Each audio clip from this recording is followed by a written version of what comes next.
Students model school બાબરના વિદ્યાર્થીઓ માટે આપણે હોમ લર્નિંગ માટે આજે વિડીયો બનાવવાનું આયોજન કરેલું છે. હું HK પરમાર, આપનો ઇંગ્લિશ ટીચર, આપ સર્વનું હાર્દિક સ્વાગત કરું છું. મિત્રો, ધોરણ 6, 7, 8, 9 અને 10 આ બધા જ ધોરણની અંદર અંગ્રેજી વિષયને હું ભણાવું છું, બધા જાણું છું. આપણા ત્યાં રિસન્ટલી જેમનું એડમિશન થયેલું છે એવા ધોરણ 6ના અને ધોરણ 9ના વિદ્યાર્થીઓને કદાચ એવી ખબર નહીં પડે કે આપણને અંગ્રેજી કોણ ભણાવે છે. કારણ કે અત્યારે હાલ આપણે હોમ લર્નિંગ પરથી એમ છીએ અને તમારે ઘરે બેસીને અભ્યાસ કરવાનો થતો હોય એ સ્વાભાવિક છે. તમને તમારા ટીચરનું તમને નામ કે ટીચરનો પરિચય ન હોય સ્વાભાવિક છે. મેં તમને મારો પરિચય આપ્યો. હું HK Parmar, model school Babar, અને ખાસ આપ સર્વે આમ તો યુટ્યુબ ઉપર સર્ચ કરીએ તો ઘણા બધા વિડીયો તમને મળી જાય, પણ મને એવું લાગે છે કે એ વિડીયો જે છે એની અંદર આપણી લોકલ વિદ્યાર્થીઓ ડિમાન્ડ છે એની કેટલીક બાબતો રહી જતી હોય છે. એટલે મેં એવું વિચાર્યું કે આપણે વિડીયો બનાવી, એકાદ વિડીયો બનાવી અને તમને માર્ગદર્શન આપી કે કેવી રીતે અભ્યાસ કરે. સૌથી પહેલી વાત કરીએ કે ઇંગ્લિશ વિષય આપણે ભણવાનો પ્રશ્ન. તો પહેલું તમારા બધા માટે એક મનનો પ્રશ્ન થાય કે અંગ્રેજી એટલે શું? તો અંગ્રેજી એક ભાષા છે, ઇટ ઇઝ અ લેંગ્વેજ, એક લેંગ્વેજ છે. અને કોઈ પણ લેંગ્વેજને આપણે સમજવી હોય તો એનું થોડું બેઝિક એટલે કે ફંડામેન્ટલ ગ્રામર આપણને ખબર હોવી જોઈએ. અને એ ન હોય તો વર્ગની અંદર શિક્ષક જ્યારે ભણાવતા હોય ત્યારે એમને જ્યારે ટ્રાન્સલેશન કરતા હોય એ સમજાવવા માંગતા હોય ત્યારે તમને ઘણી વખતે ખબર ના પડે કે આ રીતનું ભાષાંતર કેમ આમ થયું, આ રીતનું કેમ આમ થયું, આઈડિયા તમને આવતા નથી. એટલે તમને એ સમજવામાં મુશ્કેલી પડે એટલે થોડોક ટાઈમ સુધી તમે ટ્રાય કરશો પછી ઓટોમેટિકલી તમે રસ માની લેશો. મને પણ જ્યારે હું કોઈ વસ્તુ સમજવા બેઠો છું પણ મને માનો કે એની કંઈ ખબર પડતી નથી તો ઓબ્વિયસલી થોડો ટાઈમ પછી મારો પણ રસ એમાંથી નીકળી જશે, મને રસ રહેશે. અંગ્રેજી વિષયની આપણે બેઝિક ચર્ચા કરી તો આ એક ભાષા છે. અને તમે લોકો ધોરણ 6ના વિદ્યાર્થીઓની વાત કરો કે 7, 8, 9 બધાની આમ જનરલી આપણા લોકલ એરિયા પ્રમાણે વાત કરીએ તો તમારી સામે જ્યારે અંગ્રેજી વિષયને ઇન્ટ્રોડ્યુસ કરવામાં આવે, એટલે તમારી સામે જ્યારે અંગ્રેજી વિષયને લાવવામાં આવે છે ત્યારે સૌથી પહેલા તમને આલ્ફાબેટ એટલે કે જેને આપણે એબીસીડી કહીએ છીએ, સૌથી પહેલા તમને એબીસીડી પરિચય કરાવવામાં આવે. એબીસીડી તમે મેમોરાઇઝ કરો તો એબીસીડી EFG જે કે LMS XYZ એ તમે મેમોરાઇઝ કરશો, એ થઈ ગયું. એના પછી સેકન્ડ સ્ટેજ કયું આવે છે તો કેટલાક સ્પેલિંગ એટલે કે જેને આપણે ગુજરાતીમાં કહીશું શબ્દો અથવા તો વર્ડ્સ, કેટલાક વર્ડ, કેટલાક શબ્દો આપણા પરિચયમાં આવતા હોય. દાખલા ફેમિલી મેમ્બર્સના શબ્દો કે ભાઈ તમારા ફેમિલીના જે તમારા related father, mother, brother, sister, આ સ્પેલિંગ તમારી આજુબાજુ લોકાલિટીમાં આવતા હોય એવા સ્પેલિંગોથી તમારો પરિચય કરાવવામાં આવે છે. અને તમે લોકોને મેમોરાઇઝ કરો છો, ઘરે એને 5 પર લખતા હોવ છો, તૈયાર કરતા હોવ છો, જરૂરી છે. આ આલ્ફાબેટનું નોલેજ પણ એટલું જરૂરી છે. સાથે સાથે શબ્દો, વર્ડ્સ વગર બિલકુલ ચાલે નહીં. દાખલા તરીકે તમારે કોઈ શાકભાજી બનાવવી છે, માનો કે ભીંડી ફ્રાય કે ભીંડી મસાલા તમે બનાવવા માંગો છો, તમને એની રેસીપી બધી જ ખબર છે કેવી રીતે બનાવવી, તમે જાણો છો, પણ તમારી પાસે જો ભીંડી નહીં હોય તો ભીંડી ફ્રાય કે ભીંડી મસાલા તમે બનાવી શકવાના નથી. એ જ રીતે તમે અંગ્રેજીની અંદર ગમે એટલી સમજ ગ્રામરની ધરાવતા હો પરંતુ તમારી પાસે શબ્દ ભંડોળ નહીં હોય, જેના માટે ઘણા બધા શબ્દો વોકેબ્યુલરી કહી શકાય આપણે, તમારું વર્ડ અંગેનું નોલેજ છે એ નહીં હોય તો તમે હેલ્પલેસ થઈને ઉભા રહેશો. તમને ખબર નહીં પડે કે શું કહેવા માંગે. સાહેબ તમને કહ્યું કે ભાઈ તમને માનો સામાન્ય ગ્રામર શીખવાનો તો ગ્રામરના નિયમ મેમોરાઇઝ કરી રાખ્યા, તમને ગ્રામરના નિયમ આવડી ગયા છે, પણ તમારે એ ગ્રામરને વર્તનનો વ્યવહારમાં પ્રગટ કરવું છે. તો એવા વખતે તમે કોઈ વાક્ય લખવા માંગો છો, તમારી પાસે શબ્દ નથી, તમારી પાસે વર્ડનું નોલેજ નથી. એટલે સૌથી અગત્યની બાબત છે તમારી પાસે વર્ડનું નોલેજ હોવું. શબ્દો બને એટલા વધુને વધુ મેમોરાઇઝ કરો. તમે અંગ્રેજી શીખવા માંગો છો, તમને મારો હાથ ગ્રામરમાં ખબર નથી પડતી, કોઈ વાંધો નહીં, ડોન્ટ વરી, ચિંતા ના કરો, ગમે ત્યારે ગ્રામર થઈ જશે. પણ તમારી શબ્દ બેંક, તમારા વર્ડનું નોલેજ, શબ્દો જે સ્પેલિંગ કરશું અલગ એ તમારું આ વર્ડ બેંક તમારી, એ તમારું શબ્દ ભંડોળ તમારું બહુ સ્ટ્રોંગ હોવું જોઈએ. અને સ્ટ્રોંગ કરવા માટે તમારે વધુને વધુ સ્પેલિંગો મેમોરાઇઝ કરવા પડે. અને મેમોરાઇઝ કરીને એને યાદ જ રાખવા પડે. એના માટે કોઈ સિસ્ટમ આવતી નથી. એને સમજવા માટે આ સ્પેલિંગ કેમ આવી રીતે બન્યો, આ સ્પેલિંગ કેમ આમ બને, એમાં આપણે પડવાની જરૂર નથી. આપણને એક જ મગજમાં હોવું જોઈએ કે TEACHER, ટીચર એટલે શિક્ષક. એ ટીચરનો સ્પેલિંગ કેમ બન્યો, કેવી રીતે બને, એમાં આપણે જવાની જરૂર નથી. ઇન શોર્ટ, તમારું શબ્દ ભંડોળ એટલે કે તમારી word bank should be very powerful, બહુ જ મજબૂત હોવું જોઈએ. જેટલું તમારું શબ્દ ભંડોળ મજબૂત હશે એટલા વધારે તમે સારા આ વિષય ઉપર આગળ જતા કમાન્ડ મેળવી શકશો. શબ્દ ભંડોળ માટે પણ એની એક ઉંમર છે, ત્યાં તમે મેમોરાઇઝ કરશો. આજે ધારો હું છું, હું કોઈ અંગ્રેજીનું મેગેઝિન વાંચું છું, બની શકે મારા માટે પણ ઘણા બધા શબ્દો અનફેમિલિયર હોય છે, એટલે કે મને ખબર ના હોય, હું ડિક્શનરીમાં જોઉં છું, ચેક કરું છું, પણ એ મેમોરાઇઝ નથી કરી શકતો. એક ઉંમર પછી એ બહુ મુશ્કેલ થઈ જાય છે. પણ તમે જે સ્ટેજ ઉપર છો, એઝ સ્ટુડન્ટ, તમારું કામ છે, તમે એને કરી શકો. તમે જેટલું બધું તમારું વોકાબ્યુલરી એટલે કે તમારું શબ્દ ભંડોળ જેટલું તમારું મજબૂત હશે એટલી વધારે તમે સારી પ્રગતિ કરી શકશો. આ બીજી મહત્વની વાત છે. એટલે હવે તમને હું એ એડવાઇસ કરું છું કે તમે આજે ઘરે છો, હોમ લર્નિંગ કરો છો, તમારી પાસે પુસ્તકો છે, તમારી પાસે ગાઈડ છે, તો તમે બને એટલા સ્પેલિંગો પાકા કરો. વધુને વધુ સ્પેલિંગ ઘરે બેઠા પાકા કરો. ગ્રામર તમને નથી આવડતું, ડોન્ટ વરી, એની અત્યારે કોઈ ચિંતા કરશો નહીં. સ્પેલિંગ પર તૂટી પડો. તમને એવું જૂનું હોવું જોઈએ કે ભાઈ મારો પહેલો યુનિટના જેટલા પણ સ્પેલિંગ છે એટલા સ્પેલિંગ મને એકદમ કડકડાટ આવડતા હોવા જોઈએ. આ હું તમામ ધોરણ માટે વાત કરું, ધોરણ 6 થી 10 ના તમામ વિદ્યાર્થીઓની વાત કરું છું કે ઘરે બેઠા પહેલું તમે આ કામ કરો. તમે જ્યારે આપણે ફિઝિકલી એજ્યુકેશન શરૂ કરીશું, એટલે કે અહીંયા જ્યારે વર્ગોની અંદર ભણવાનું શરૂ થશે એ પહેલા તમારી પાસે શું હોવું જોઈએ? એક સ્ટ્રોંગ વર્ડ બેંક હોવું જોઈએ. વર્ડ બેંક તૈયાર કરવા માટે તમારે દરેક પાઠના સ્પેલિંગો મેમોરાઇઝ એટલે કે યાદ કરવાના છે. લખીને યાદ કરો. આ ચાલે, આ હશે તો આગળનું કામ તમારા માટે આસાન થઈ જશે. એના પછી બીજી વાત કરીએ આપણે કે ભાઈ અંગ્રેજી એક લેંગ્વેજ છે, કેવી રીતે ભણવી? આવો આપણા મનમાં પ્રશ્ન જાય. શું એકલા સ્પેલિંગ પાકા કરવાથી આપણને અંગ્રેજી આવડી ગયું માની લેવાય? તો જવાબ છે ના. સ્પેલિંગો જરૂરી તો છે, એ એક રો મટીરિયલ છે, એના વગર બિલકુલ કામ ચાલવાનું નથી. એના વગર આપણું આઉટપુટ છે, આપણું ફાઇનલ પ્રોડક્શન છે એ બહાર આવવાનું નથી. તેમ છતાં ફક્ત એનાથી જ કામ થશે એવું નથી. જોઈએ આપણે કોઈ પણ ભાષા, અંગ્રેજી એક લેંગ્વેજ છે, કોઈ પણ ભાષા આપણે શીખતા હોય તો મારે તરફથી મારા વર્ષોના અનુભવના આધારે આપણે વિદ્વાન નિષ્ણાતોએ કહ્યું નથી, હું મારી જાતે એને એવું અનુભવ્યું છે કે કોઈ પણ લેંગ્વેજ શીખવાની આપણે પ્રયત્ન કરીએ ત્યારે એની અંદર બે પ્રકારના વાક્યો આવે.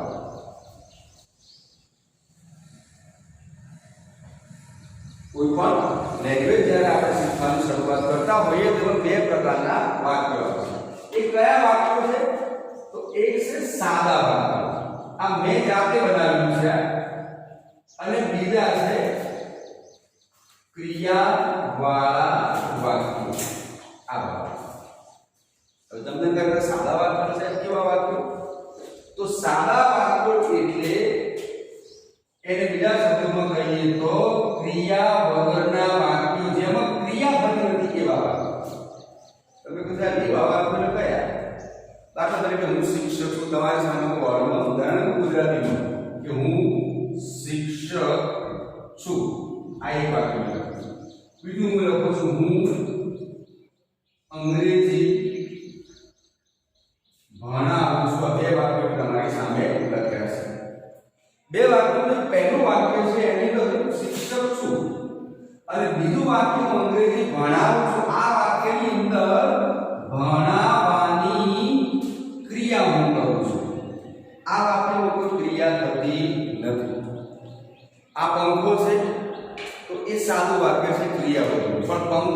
ફરે છે તેમાં મને ફરવાની ક્રિયા થઈ તો એ ક્રિયાવાળું વાક્ય.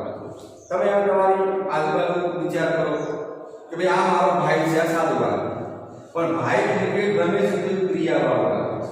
પેલું કબૂતર છે, આ સાદું વાક્ય છે, પણ કબૂતર આકાશમાં ઉડે છે એ ક્રિયાવાળું વાક્ય છે.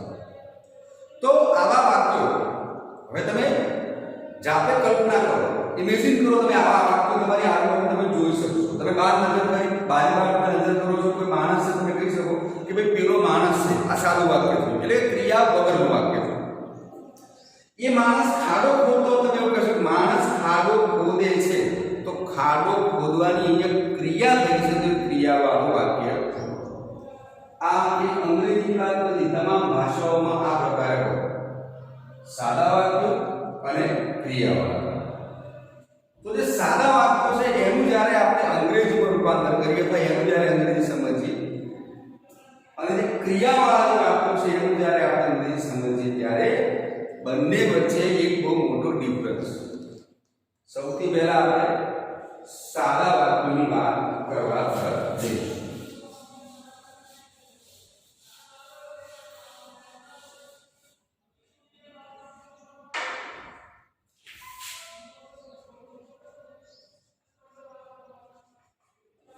સાદા એટલે ક્રિયા વગરના વાક્યો.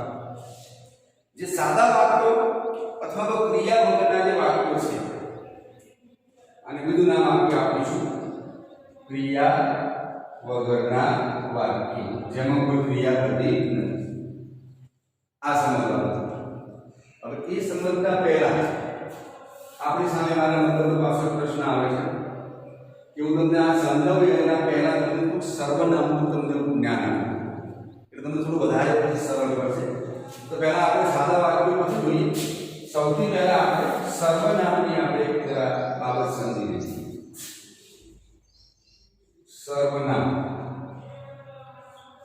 ઓકે, સર્વનામ એટલે શું? તો તમે ગુજરાતી ભાષાના ગ્રામરમાં જો નામના બદલે વપરાતો શબ્દ સર્વનામ કહેવાય.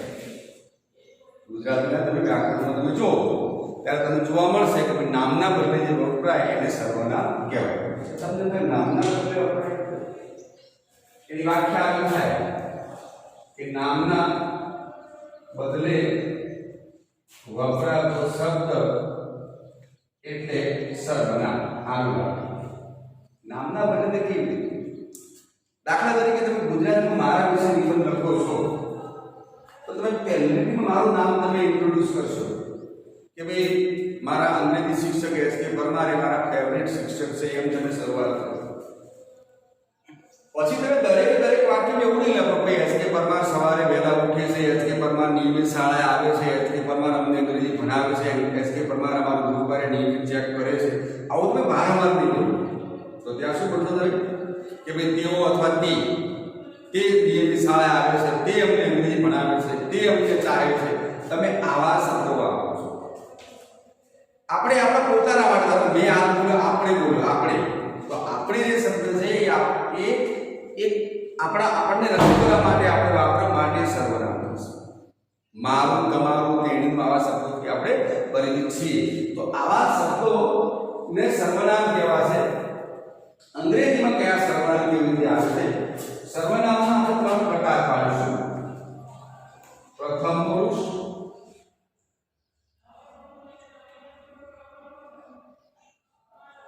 બીજો પુરુષ અને ત્રીજો પુરુષ. પ્રથમ પુરુષ કોને કહીશું આપણે? તો પુરુષ એટલે સ્ત્રી અને પુરુષની એ વાત નથી, જે જેન્ડરની વાત નથી, મેલ ફિમેલ. પુરુષ એટલે કોઈ પણ બોલનાર હોય પ્રથમ પુરુષ કહેવાય.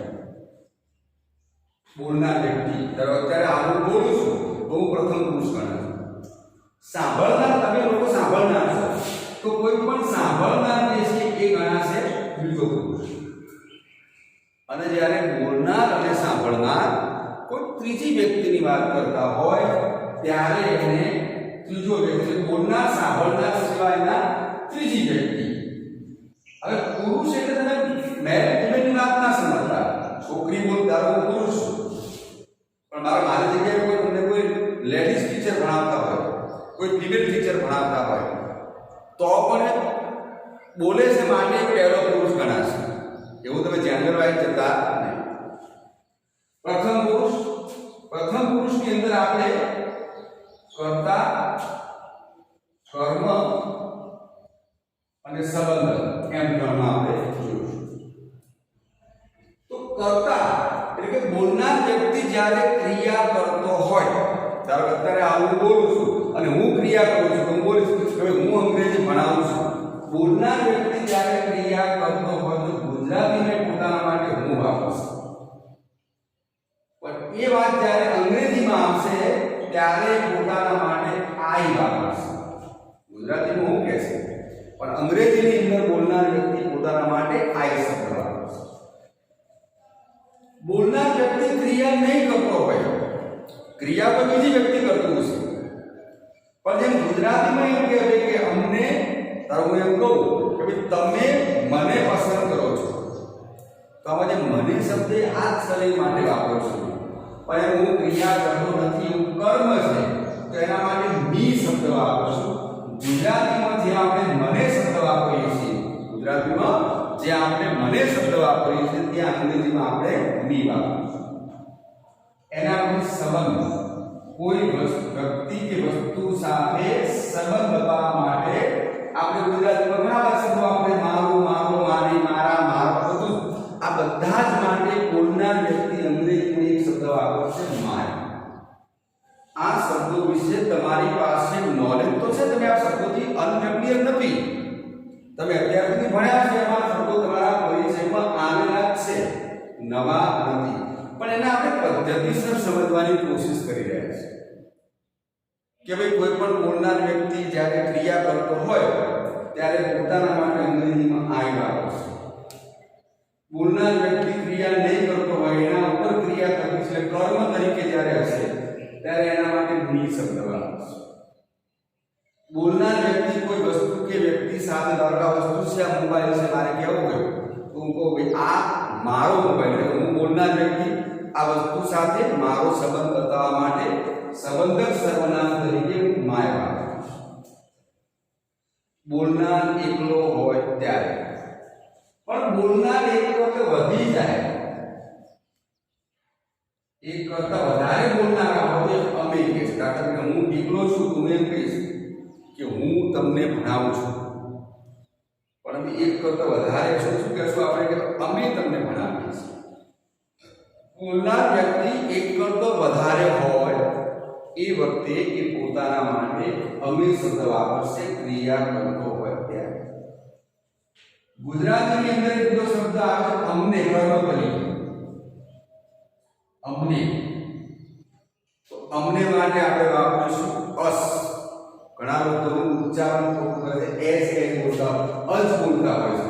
આ મારે વિડીયો બનાવવાનું કારણ એટલા માટે છે કે મારા કરતાં વધારે સારી ક્વોલિટી વાળા વિડીયો તમને YouTube ઉપર મળી જશે, પણ એ YouTube ઉપરના વિડીયો જે છે એ સાહેબને ખબર નથી કે ભાઈ મોડેલ સ્કૂલ બાબરના બાળકોને ક્યાં ખબર પડે છે ક્યાં નથી પડતી.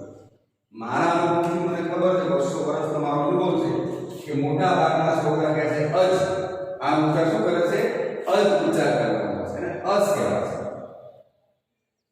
એના પછી બોલનાર એક કરતા વધારે હોય અને કોઈ વસ્તુ કે વ્યક્તિ સાથે સંબંધ બતાવો હોય, એટલે આ અમારી શાળા, ઘણા બધા વિદ્યાર્થીઓ ભેગા થઈને બોલતા હોય કે ભાઈ આ અમારી શાળા, તો અમારું, અમારો, અમારી, એના માટે અંગ્રેજીમાં અવર શબ્દ વપરાય છે. તો આ તમારી સામે જે થયા આટલા આઈ, મી, માય, વી, અસ, અવર, એ પ્રથમ પુરુષના સર્વનામો થયા, પહેલા પુરુષના સર્વનામ. એના પછી બીજો પુરુષ સાંભળનાર વ્યક્તિ માટે. સાંભળનાર વ્યક્તિ માટે હું બોલનાર વ્યક્તિ તમારા માટે ગુજરાતીમાં શું કહીશું, તું અથવા તમે કહીશું. આપણે ગુજરાતીની અંદર શું છે, માન આપવા માટે આપણે તમે કહીશું, કોઈ આપણા કરતા ઉંમરમાં નાનો હોય તો એને આપણે તું કહીશું. અંગ્રેજોમાં એવું નથી, એમના માટે બધા માટે એક જ શબ્દ વપરાય છે. એટલે સાંભળનાર વ્યક્તિ કરતા હોય, ક્રિયા કરતો, એના માટે યુ શબ્દ વાપરો, જેના માટે તું પણ કહી શકાય અને તમે બંને માટે એક જ શબ્દ આવશે યુ, કે ભાઈ તમે મારા વિદ્યાર્થીઓ છો, તો તમે જે શબ્દ છે એના માટે આવશે યુ શબ્દ. એના પછી કર્મ તરીકે તમને જેને કહીશું આપણે, કર્મ તરીકે આવે તમને આવશે. હું તમને ભણાવું છું, હું તમને ઓળખું છું, હું તમને જાણું છું, હું તમને પસંદ કરું છું. આમાં જે તમને અથવા તને કહીએ છીએ એના માટે યુ શબ્દ આવે. તમને મગજમાં પ્રશ્ન આવશે તો સાહેબ કર્તા તરીકે યુ આવશે અને કર્મ તરીકે પણ યુ આવે છે, ખબર કઈ રીતે પડશે? ડોન્ટ વરી, ચિંતા ના કરો. એનું જેમ જેમ થોડુંક આપણે આગળ ભણીશું એમ તમને વધારે ડીપમાં સમજાવીશ અને તમને એના પ્રોપર એક્ઝામ્પલ આપીને તમને સમજાવીશ. આ યુ બે જગ્યાએ યુ આવે તો યુ કર્તા કયું છે અને યુ કર્મ તરીકે ક્યારે વપરાય એની ખબર પડશે. આમ જનરલ સામાન્ય વાત છે. ક્રિયાપદના પછી જ્યારે આપણે યુ મૂકીએ ત્યારે કર્મ ગણાશે, ક્રિયાપદના પહેલા જ્યારે આવે ત્યારે કર્તાનું કામ કરે છે. ત્રીજી વાત છે સંબંધકમાં યોર. યોર એટલે તારું, તારો, તારી, તારા, તમારા બધા જ માટે એક શબ્દ આવશે યોર. એના પછી આવી વાત ત્રીજા પુરુષ. ત્રીજો પુરુષ એટલે જે બોલનાર વ્યક્તિ, સાંભળનાર વ્યક્તિ અને બોલનાર વ્યક્તિ જ્યારે કોઈ ત્રીજી વ્યક્તિની વાત કરતી હોય એને આપણે ત્રીજા પુરુષ બોલીશું. એટલે હી.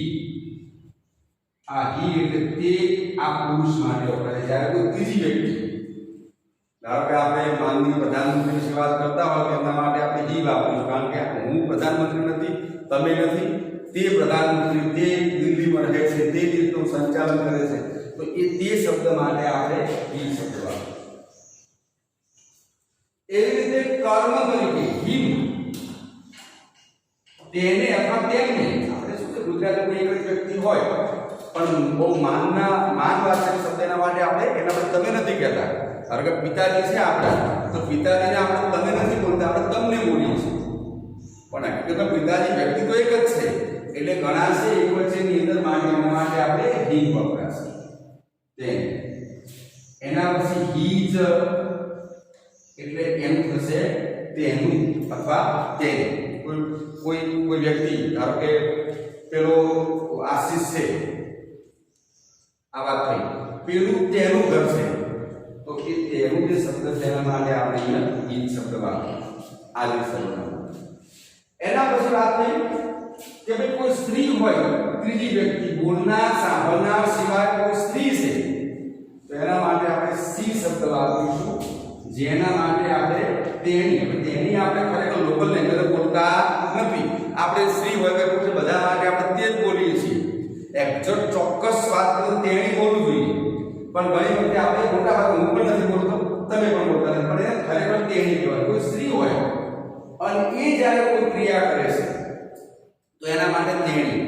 કે ભાઈ આપણે વાત કરીએ કે ભાઈ રમીલા મારી વિદ્યાર્થીની છે, તેણી અમદાવાદમાં રહે છે, તો તેણી જે શબ્દ વાપરો એ રમીલા માટે વપરાયેલો સર્વનામ છે. એના પછી એને હર શબ્દ આવશે. હર એટલે તેણીને, કે હું તેણીને ઓળખું છું, હું તેણીને ભણાવું છું. આના માટે તમારે તેણીને માટે હર શબ્દ આવશે. એના પછી એચઈઆર હર આવશે, જેને આપણે કહીશું તેણીનો સંબંધ બતાવવા માટે. અહીંયા પણ તમારે કન્ફ્યુઝન આવશે, કન્ફ્યુઝન એ આવશે કે સાહેબ હર તો બે જગ્યાએ આવે, તેણીને માટે વપરાય, તેણીનું બતાવવા માટે વપરાય, પણ એ બંને વચ્ચે ડિફરન્સ છે. હું આગળ તમને સમજાવીશ કે ક્યારે કોનો અર્થ કેવી રીતે કરવો. એના પછી ત્રીજી વાત થઈ ઈટ. ઈટ એટલે તે થશે, પણ કોના માટે વપરાશે? કોઈ વસ્તુ કે પ્રાણી માટે વપરાશે ઈટ. કે ભાઈ તે પુત્રો છે એના માટે આપણે ઈટ વાપરીશું, તે પંખો છે એના માટે આપણે ઈટ વાપરીશું. એ રીતે સંબંધ બતાવવો છે તો આઈટીએસ, ઇટ્સ. અંગ્રેજીમાં ઇટ્સ બે હોય છે, આ રીતે પણ આવે છે આઈટી અને આ ઇટ્સ અને આ ઇટ્સ નો ડિફરન્સ છે. આ ઇટ્સ જે છે એ ઈટ અને ઈટનું શોર્ટ ફોર્મ છે, એને અને આને કોઈ લેવા દેવા નથી. આ જે ઇટ્સ છે એનો મતલબ થાય તેનું. બરાબર, તમે તમારા કૂતરા વિશે નિબંધ લખતા હોય, બરાબર, કે માય ડોગ નેમ ઇઝ મોતી, પછી તેનો રંગ લાલ છે તમારે એમ કહેવું, તમે શું કરશો? It's a colour. એમાં આ it's, it's colour, it's colour is red. Its tail is short. Its body is round. આ થશે. તો આના માટે વપરાશે તેનું વપરાશે, પણ કોના માટે છે? આ વસ્તુ કે પ્રાણી માટે. એના પછી એનો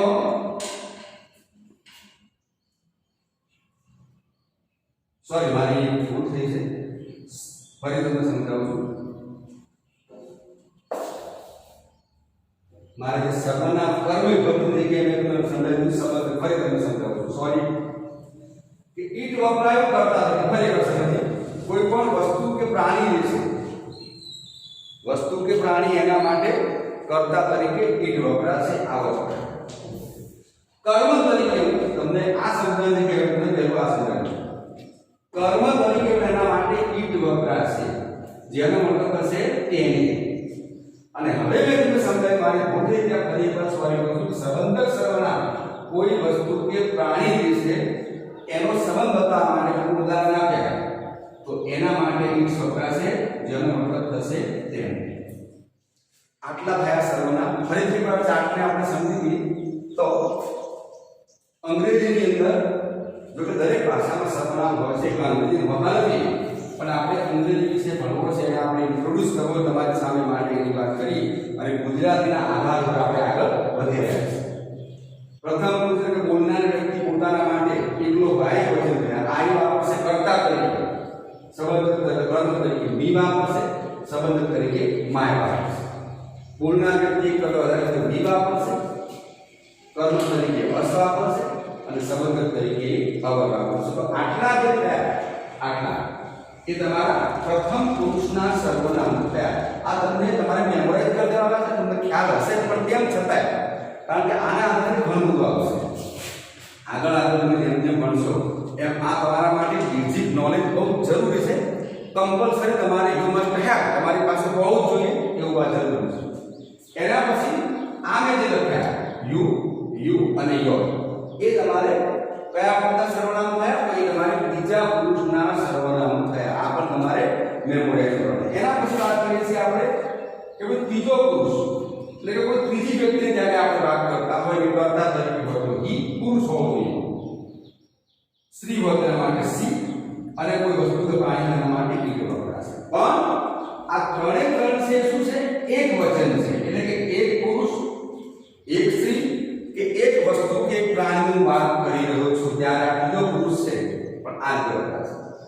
પણ જ્યારે એક કરતા વધારે પુરુષો હોય, એક વિદ્યાર્થી હોય તો આપણે તેના માટે તે આપીશું, પણ એક કરતા વધારે થઈ જાય ત્યારે એ બધા જ માટે એક કરતા વધારે પુરુષ, એક કરતા વધારે સ્ત્રી, એક કરતા વધારે વસ્તુ કે પ્રાણી હોય, આ બધા માટે કર્તા તરીકે ધ્યેય વપરાશે, જેને આપણે કહીશું તેઓ. આવું એના માટે આપણે ગુજરાતીમાં બોલીશું. એક કરતા વધારે થયા, ચાહે એક કરતા વધારે પુરુષ હોય, ચાહે એક કરતા વધારે બે છોકરીઓ હોય તો મારે શું કહેવું પડશે? They are girls. એક છોકરી હોય તો સી ઇઝ ગર્લ્સ બોલીશું, એક છોકરો હોય તો હી ઇઝ ગર્લ્સ બોલીશું, એક પુત્ર હોય તો ઇટ ઇઝ ડોગ બોલીશું. પણ એક કરતા વધારે થઈ જાય તો મારે એના માટે ધે શબ્દ વાપરવો પડશે. They are girls, they are boys, they are dogs, they are birds. એના માટે THEM them. આ them જે છે એ તેઓનું એનો મતલબ કર્મ તરીકે કે ભાઈ પેલા ખેડૂતો છે એક કરતા વધારે, પેલા તેઓ પેલું તેઓનું, હા હું તેઓનું ઓળખું સોરી, તો તેઓને એના માટે તેઓને એવું બતાવવા માટે તમારે THEM them શબ્દ વાપરવો પડશે. અને એક કરતા વધારે વસ્તુ, એક કરતા વધારે પ્રાણી કે એક કરતા વધારે કોઈ પણ વસ્તુ છે એનો તમારે સંબંધ બતાવવો છે, એના માટે THEIR ધેર શબ્દ, જેનો મતલબ થશે તેઓનું. આ ચાર્ટ તમારે મેમોરાઇઝ કરવાનો થાય. તમારી સામે આખો ચાર્ટ છે. આટલા બધા રહ્યા બીજા પુરુષના સર્વનામ થયા. પણ આ જે એકલો સ્ત્રી, એકલો પુરુષ, એકલી સ્ત્રી, એકલી વસ્તુ, એ જે છે એક વચન ગણાશે. નીચે વાળું એ બહુવચન ગણાશે. આટલા બીજો પુરુષ એક વચન છે, આ બીજો પુરુષ બહુવચન છે. આ પહેલો પુરુષ છે, આ બંને પહેલા પુરુષમાં છે લાઈન, આ બીજા પુરુષ. આ વિડિયો જોયા પછી તમારી પાસે એટલું જ્ઞાન આવવું જોઈએ કે તમે હવે કોઈ પણ સર્વનામને ઓળખી શકતા હોવા જોઈએ કે ભાઈ આ કયું સર્વનામ છે, કયા પુરુષનું સર્વનામ છે, એ કઈ વિભક્તિ છે, કર્મ વિભક્તિમાં છે, કર્તા વિભક્તિમાં છે કે સંબંધકમાં છે, એનું જ્ઞાન તમારી પાસે હોવું જોઈએ. વિડિયો આજે આપણે અટકાવીશું, પણ આ વિડિયો જોયા પછી તમારે આ તૈયાર કરવાનું છે. આ તૈયાર કર્યા પછી તમારે એટલું જબરદસ્ત મેમોરાઇઝ કરવાનું છે કે જ્યારે આપણે મળીશું તમે નોટમાં લખી લેજો, એને હોમવર્ક તરીકે 2-5 ઉપર લખી સમજી અને એને મેમોરાઇઝ કરી જ્યારે પણ આપણે સ્કૂલ ફિઝિકલી એજ્યુકેશન સ્ટાર્ટ થાય ત્યારે આ ટોપિક વિશે હું ચર્ચા કરું ત્યારે તમને એનો ખ્યાલ હોવો જોઈએ. આશા રાખું છું કે આપ સર્વેને આમાં બરાબર ખબર પડી છે. ક્યાંય ખબર ના પડે તો મને તમે ફોનથી સંપર્ક કરી અને આના વિશે વધારે જાણી શકો છો. ધન્યવાદ.